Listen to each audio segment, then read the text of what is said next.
Ever feel like you're totally backed into a corner?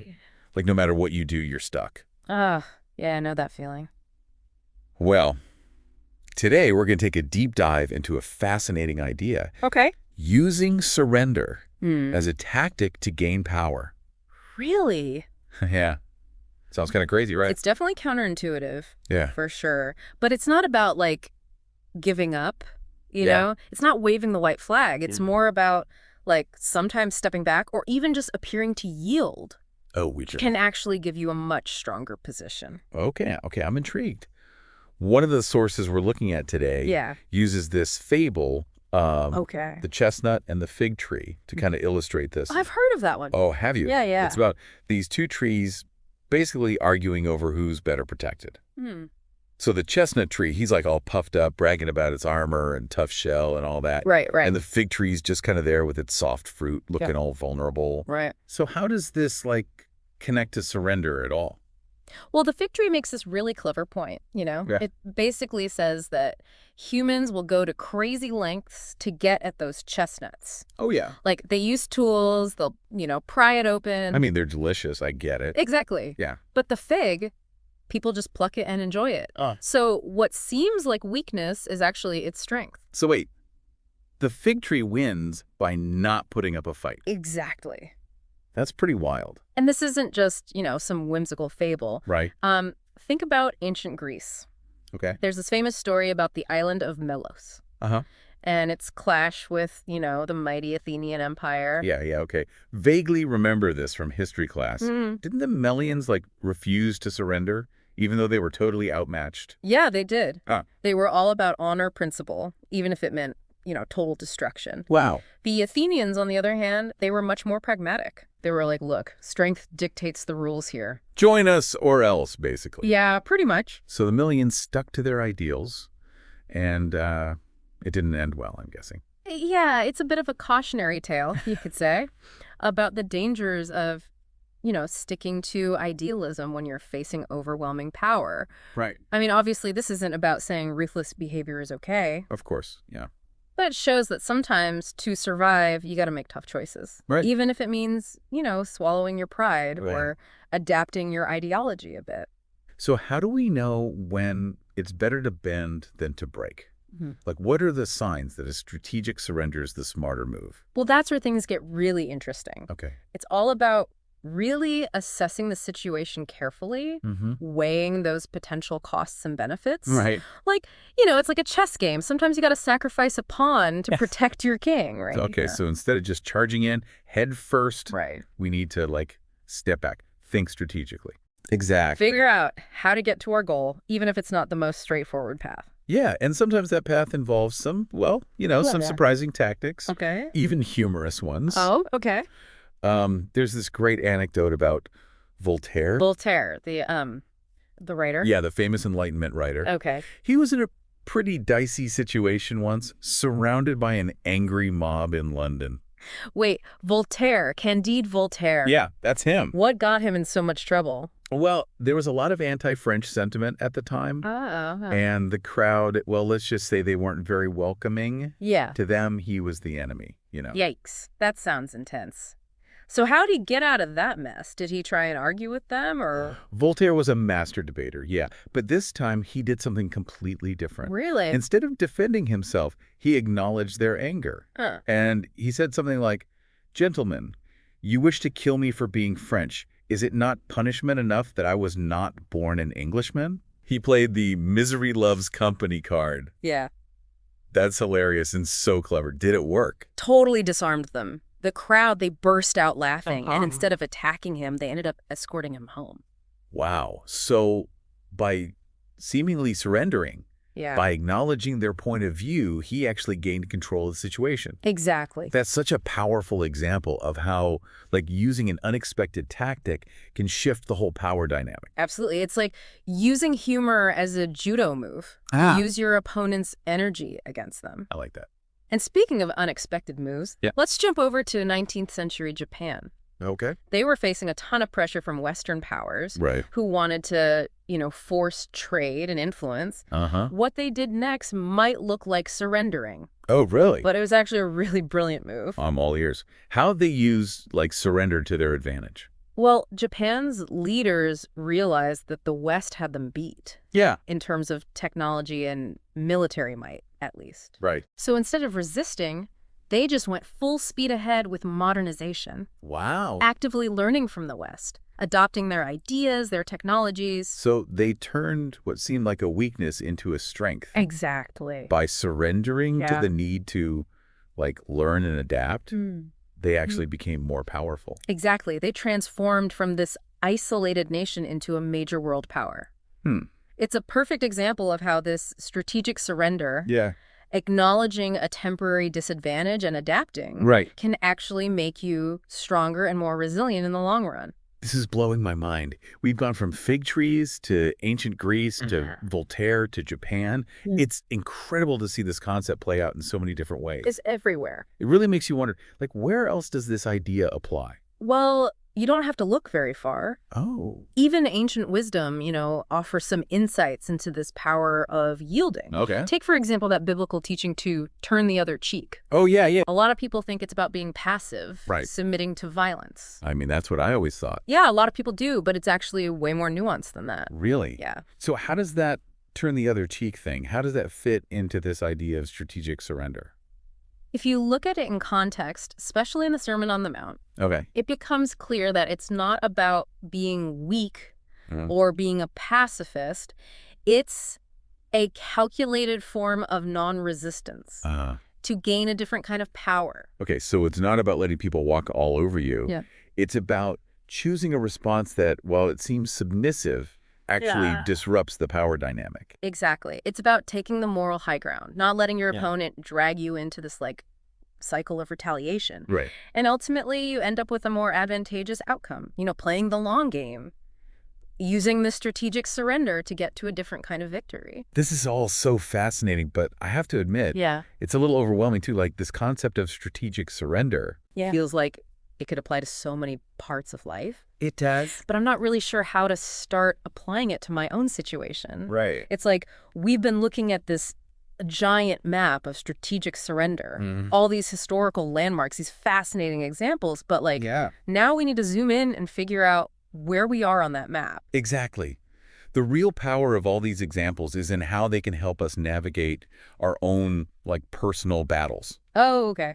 Those everyday situations where we feel powerless or stuck or frustrated. Yeah, totally.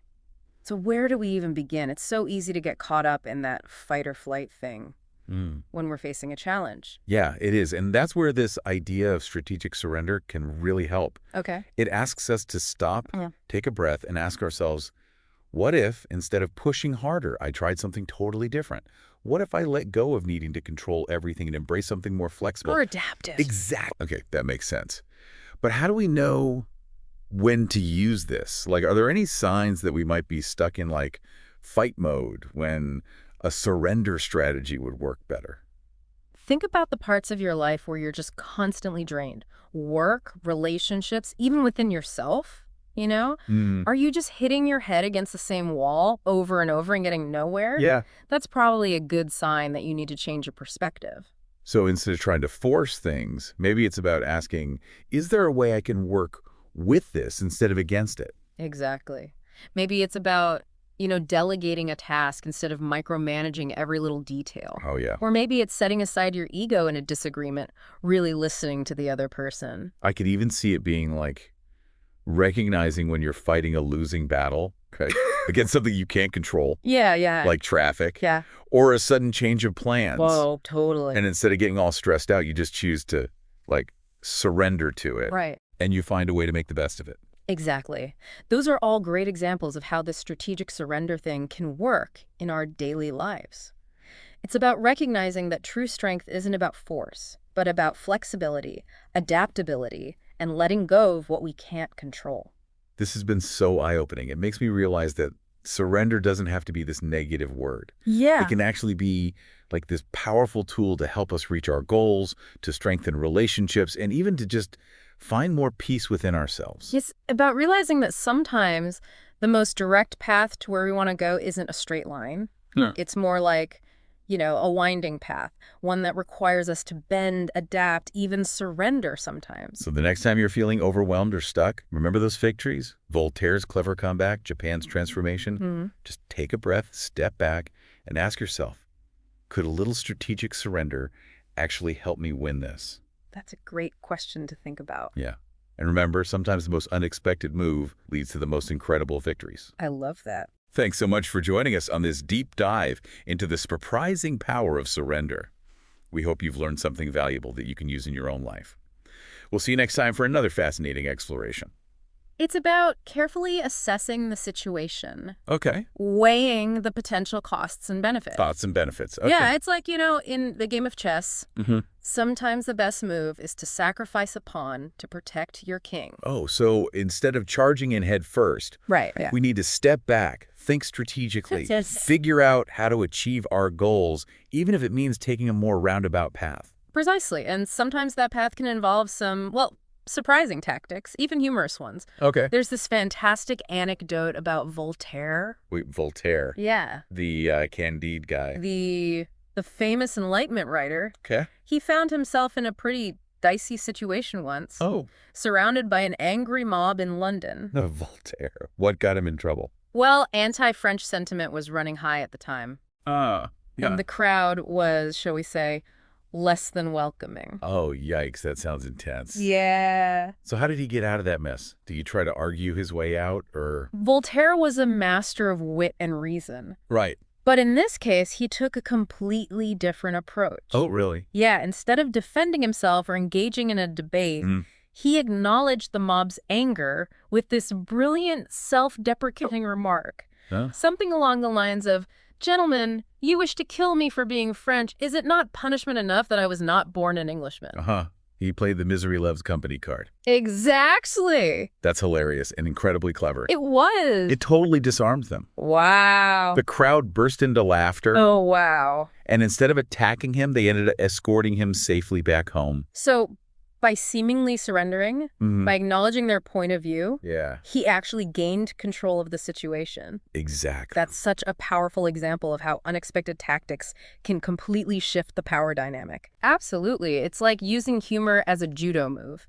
You leverage the opponent's energy against them. I like that. And speaking of unexpected moves, Yeah. let's jump to 19th century Japan. Okay. They were facing immense pressure from Western powers, Right. who were pushing for trade and influence.